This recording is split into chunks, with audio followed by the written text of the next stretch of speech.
Michelle Zauner, welcome to the Livewire House Party. Woo-hoo. Thank you for having me. We're very excited to have you on. This book is incredible. We're also really big fans of your music. I want to start at the beginning, though, of this memoir. What is H Mart, and why do you love it so much? H Mart is a grocery chain now. It's a Korean grocery chain. And I found myself going there a lot after my mom, who is Korean, passed away.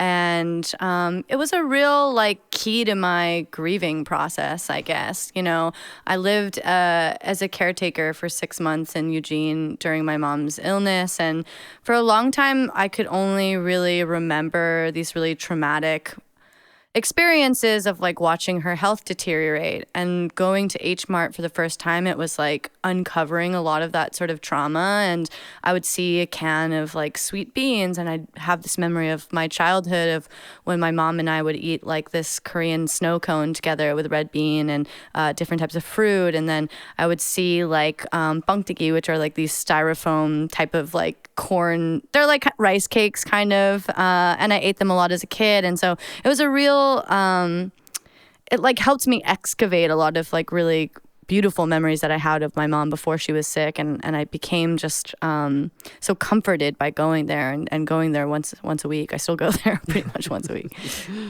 The Crying in H Mart was an essay that appeared in the New Yorker.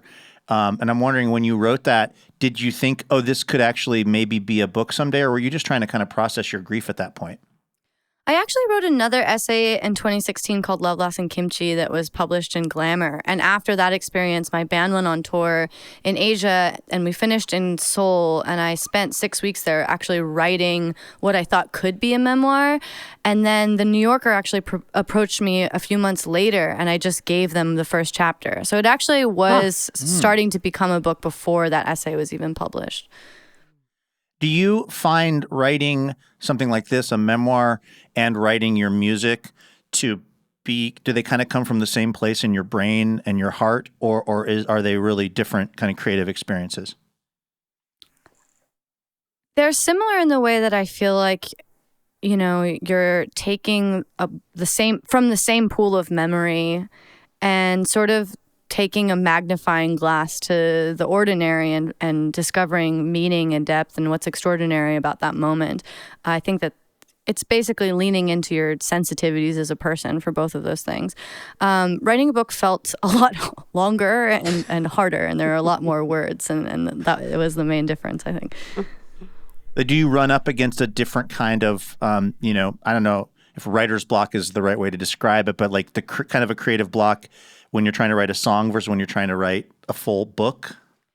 I experienced way more writer's block when I was writing this book than with music. I think music feels a little bit more intuitive in a way. It's almost like chasing the sounds in your head and kind of, if you get stuck with one instrument, you can pick up another one and try to play with it a little bit more than, when you're just at a laptop and frozen stock still.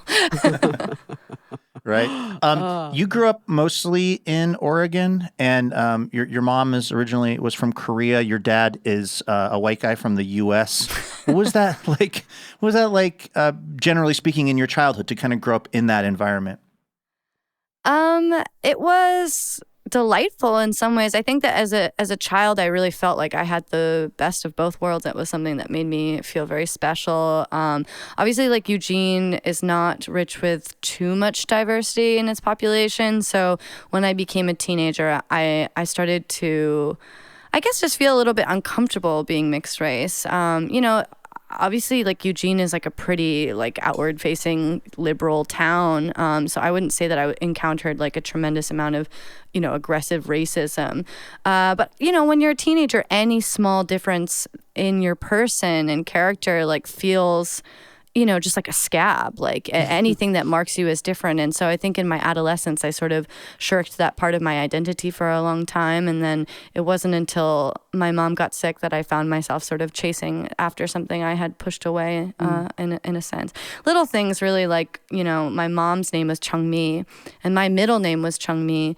And when I was younger, I used to pretend I didn't have a middle name because Michelle Zauner sounds so white passing. And I just never wanted anyone to assume anything about me because I was Asian. I wanted to be like this neutral body that could just like prove itself on entry or something like that. And, I was embarrassed that people would mispronounce it like chow mein. So I just would do little things like that to kind of like distance myself from that part of myself, I think.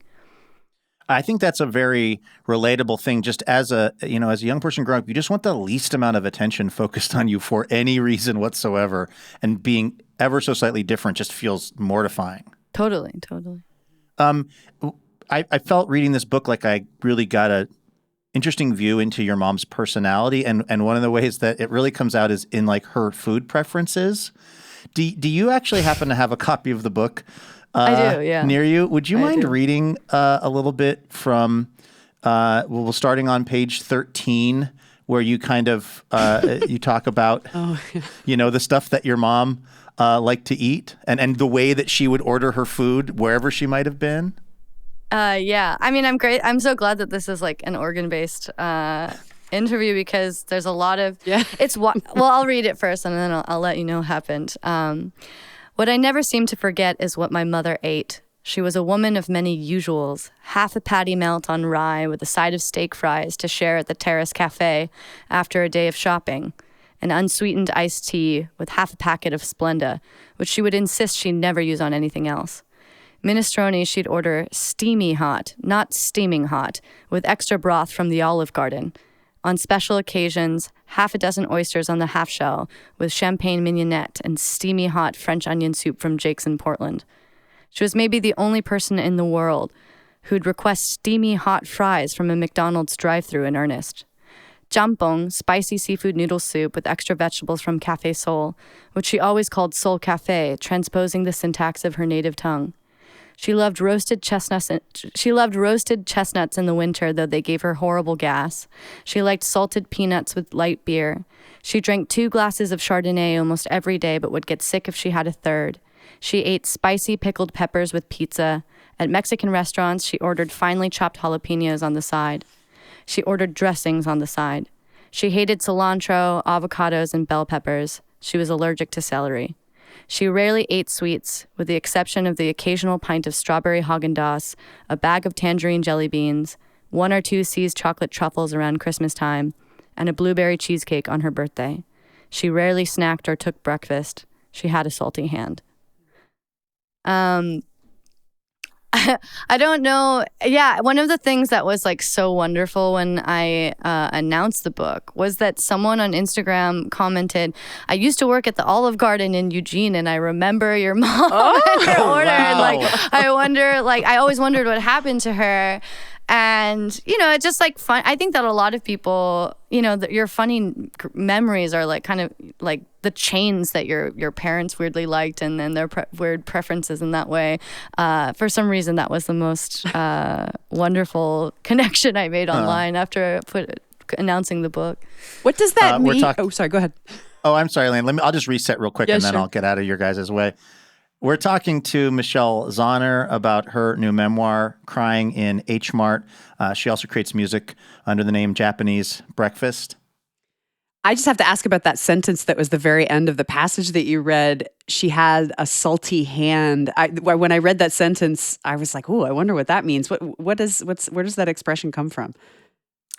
Oh, we just liked salty food. Like, I feel like she had a hand that would add more salt than maybe normal people than usual. It's like a sweet tooth and a salty hand kind of a thing. Yeah, that's great. Yeah. This is such a wonderful food writing way into food writing. I think a lot of people think about food writing as this is about this dish but my favorite kind of food writing is like this, where there's this other project that food plays an important part of, sort of showing a personality or a relationship. What was your approach or maybe when in the process did you know that food was going to be such an important part of the memoir? From the beginning, really. The first essay I wrote was largely about Mangchi, who is this Korean YouTube vlogger who has really kind of demystified the Korean cooking process to a lot of English speakers. She's very famous. She has like 5 million YouTube subscribers.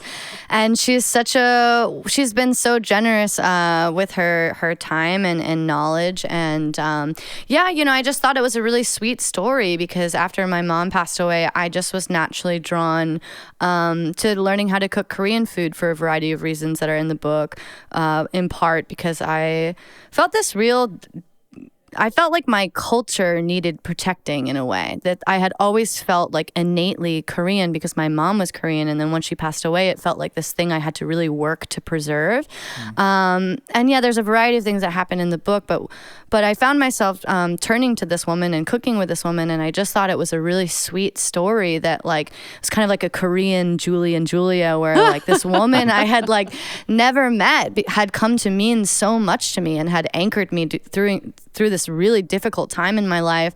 That sort of was the step towards like why I even ended up in H Mart, once a week to begin with, was because in order to make these recipes, I had to go get the ingredients. And then I found myself in this grocery store that brought back so many wonderful memories that I had kind of forgotten about. And so I always knew that was going to be the sort of major thematic vehicle in this book.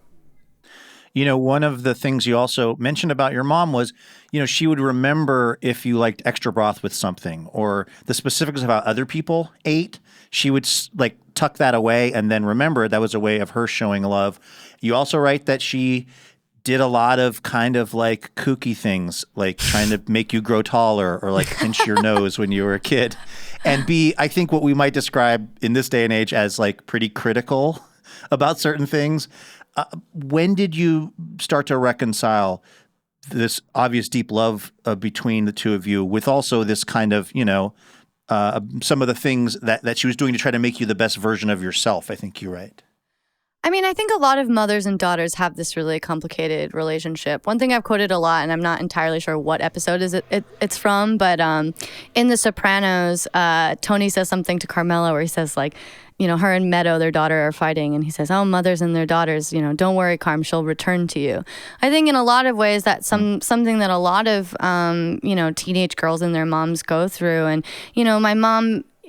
one major point of contention between my mom and I was that I had this creative energy and I had this real desire I wanted to become a rock musician. And, as an immigrant parent who had, major cultural differences from me, that was something that my mom felt was really her duty to protect me from. It was something that she felt I did not understand the real financial risk of, and also the sort of mental just the amount of rejection and I was bound to face with that sort of lifestyle. So my mom really felt like it was her duty to protect me from that. And of course, I just hated her for it because I had discovered this passion that I had and this thing that I loved. And I felt like she was really in the way of it. And it wasn't until I went to college and sort of entered my early 20s that, when we had a really meaningful phone call where she said to me, I realized I just never met someone like you. And that was like such an intense moment for me because it's not something that you really expect to hear from your parent who's supposed to know you best. And I think that was sort of her way of saying, like, I think I get it now. This weird thing I thought you would grow out of is not maybe a weird thing that you're going to grow out of. And maybe her realizing too that you're your own person and not just like an extension of her and her kind of way of being in the world. Yeah, absolutely. I mean, I think it was also a real cultural difference. Like that wasn't something that she knew how to deal with, and it felt really like something that she was protecting me from, that she should protect me from. This is the Livewire House Party from PRX. I'm Luke Burbank here with Elena Passarello. We're talking to Michelle Zauner about her new memoir, Crying in H Mart. She also plays music as Japanese Breakfast. It's interesting to note, I guess, that the first album you released while playing as Japanese Breakfast was after your mom passed away. And I know you've described that album as being very much related to your mom's passing. What do you think she would have made of the fact that that's the album that really puts you on the map for a lot of people musically? I have no idea. I mean, I think that she would be thrilled. I mean, my mom unfortunately never got to see me experience any sort of success as an artist, and there have been so many times mentally that I've been like, "I told you so." But it's a really strange serendipitous thing. My life became very charmed after she passed away. And I'm not a religious person or a particularly spiritual person, but it does feel like my mom has looked out for me in a way, because I've only had great luck and success as an artist since she passed away, and made this very like personal art about that experience. And so, yeah, I mean, I'm sure she would be thrilled. I recently did like a photo shoot for Harper's Bazaar where they put me in a Chanel suit, and my mom, like most Korean women, was like obsessed with Chanel, and they were like, yeah, just tilt a little bit, show us your tattoos. Like, we like the juxtaposition of the luxury with like something harder. And I was like, God, if my mom could only hear you say that, because like my mom hated my tattoos and would have just been so delighted to see me like that. Oh, that's amazing. How has it been for you, Michelle, to start doing press for this book and just kind of, I mean, you've written about it and you've made albums about it, you've thought about it a lot, and yet talking about your mom to people you don't really know must be a different way of kind of re-experiencing her. How's it been for you? I'm pretty used to talking about this experience. I think that I'm the type of artist that is a bit of an open book, and I feel like that's the sort of strength in my work, is that I feel pretty capable of putting it all out there and being really vulnerable. So I'm pretty used to talking about it. I mean, it is, some of the sections in the book are certainly very difficult to read still, and but other than that, talking about it with people it's kind of a delight sometimes. I feel like I've really captured her character and spirit in some ways, and the whole book is a real love letter to our relationship. Is there anything that you feel like you understand about grief and loss now, as we interview you, that you wouldn't have known before your mom got sick? Yeah, actually, there's a line in there's a lot of sort of borrowed lines from Japanese breakfast songs that made their way into Crying in H Mart that sort of the real heads will recognize as the Easter eggs. But only the real heads know. Only the real heads know. There's a new song that just came out called Posing in Bondage that I released. And there's a line in that song that says, when the world divides into two people, those who have felt pain and those who have yet to. And that line also makes an appearance in the book and is a little bit more thought out. But, one thing that grief really opened up to me is how, like the fierce sort of compassion that arises in you for other people, I find. Like, if I learn of, one is I feel like other people who've experienced loss are more readily able to connect with you, knowing that you've endured the same kind of feeling. And I also found that I feel like I have a greater compassion for people's losses now that I've seen that firsthand. I remember this didn't make its way into the book. I wanted to include it, but I was just like so over it by the time I got there. But my mother-in-law and my grandmother-in-law were telling me about her brother and her son who died falling off of a balcony, and his grandmother was saying, I used to cry every day on the way to work. And that was the first time that they had revealed this like huge tragedy in their lives to me. And I felt like it was so much in part because I had experienced this loss, and they knew that I had this sort of shared grief that I could understand, and the world had really opened up to me in this way. And I could just feel that like sorrow so much more deeper, and I guess now that I've gone through something like that. So that was definitely a new thing that I learned in going through this and writing about the experience. Do you feel like we should put more emphasis on helping people who lose their parents when they are themselves already adults? Because I think there's this thought that if you're a young child and you lose a parent, that's one kind of tragedy. But once you're into your 20s and 30s and 40s, maybe it's somehow less sad or less hard for people. Yeah, I mean, I think that everyone has like a heartbreaking experience going through the grief of a parent, no matter what age you are. I mean, for me, I feel like one of the heartbreaking parts of my story is that I felt like things were just starting to get really great again between my mother and I. And I had this very limited few years where, we had sort of like drifted apart in my adolescence and then come back together and start to really appreciate each other as like peers, as adults, and be able to confide in each other. And I'm very sad that I didn't get to have longer with my mother in that way. But yeah, I mean, being there for other people is really difficult, like, and even if you've gone through it, it's really hard for me to know exactly how to be there for other people. And so much of it is just internal reckoning and time. A more, I guess, sort of prosaic question. If somebody finds themselves in an H Mart, what is the one thing they have to make sure that they taste or make sure they pick up from like an ingredient section? And then this is maybe an impossible question to answer because there's like 8 billion things there. But like, what's something people should not miss if they find themselves at an H Mart, in your opinion? I mean, I guess like any good Korean, I'd have to say kimchi, I mean, they have a great selection of kimchi there, but, I also, something like less basic, I guess, is I'm a big fan of, it's not even Korean, but Kewpie mayonnaise. I highly recommend everyone invest in a tube of Kewpie mayonnaise. It's a Japanese mayonnaise, and it tastes so much better than regular mayonnaise. And what do you attribute that to? Is it just? I think it has MSG in it. Yeah. And also, I think it has MSG, and and it has very cute packaging. It's a lot cuter than normal mayonnaise. So Kewpie mayonnaise, and obviously some kimchi, because it sounds like they have some really good stuff there. You're about to go back out on tour. When that's all safe and permissible, right? People can't see that you're crossing your fingers in Brooklyn. But how are you feeling about that? Oh, I mean, I'm so excited. I'm not like totally, we'll see what happens. I think that everyone's really used to things getting canceled at this point, but I'm really optimistic. I find that in most crises, I depend on diluted optimism. But I think in this case, it feels like it might actually happen, and I'm so excited to get back on the road. Me and my band have really missed it, and I feel like we are all in need of some real release after a very, very long year.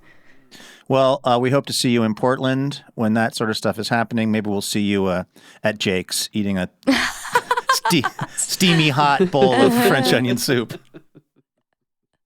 Michelle Zauner, her new memoir is Crying in H Mart, and also you can hear her music that she plays as Japanese breakfast. Michelle, thanks so much for coming on the Livewire House Party. Thank you so much for having me. That was really awesome. That was really awesome, Michelle. Thank you so much. That was a really fun and meaningful conversation. So thanks.